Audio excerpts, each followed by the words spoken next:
All India Muslim personal law board के general secretary और इमारत शरिया बिहार, झारखंड और उड़ीसा के अमीर शरीयत वली रहमानी के जस्द खाकी को आज सुपुर्द खाक कर दिया गया। खानका के अहाते में ही उनके दादा और वालिद की कब्र के करीब उन्हें दफनाया गया। इससे कबल हजरत मौलाना वली रहमानी के जस्द खाकी को खानकाही मैदान में गार्ड ऑफ ऑनर दिया गया और जनाजे की नमाज अदा की गई। नमाज जनाजा में कसीर तादाद में मौलाना के चाहने वाले और आसपास के उलमाए इकराम ने शिरकत की और नम आंखों के साथ मौलाना को अलविदा कहा। गुज़िश्ता रोज़ मौलाना का इंतकाल हुआ। सांस लेने में तकलीफ के सबब उन्हें अस्पताल में दाखिल किया गया। पटना के एक अस्पताल में मौलाना ज़ेर इलाज थे, जहाँ 80 साल की उम्र में उन्होंने इस दुनिया को अलविदा कहा। मौलाना वली रहमानी के इंतकाल पर पूरे मुल्क से मुख्तलिफ शोबों से वाबस्ता शख्सियात ने मौलाना को खराज अक़ीदत पेश किया। मौलाना वली रहमानी अपनी नुमाया खिदमात के लिए हमेशा याद किए जाएंगे।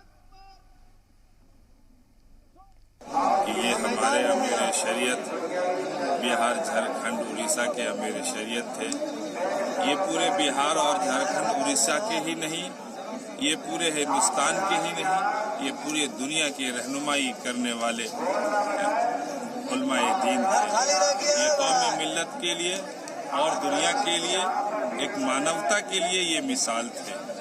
हम लोग इस गम में गमगीन हैं कि अब हमारा जो मुझ पर, जो हमारे कौम पर और हमारे हिंदुस्तान की और पूरी दुनिया की जो इंसानियत है, इस इंसानियत की रहनुमाई करने वाला अब हमारे बीच नहीं रहा।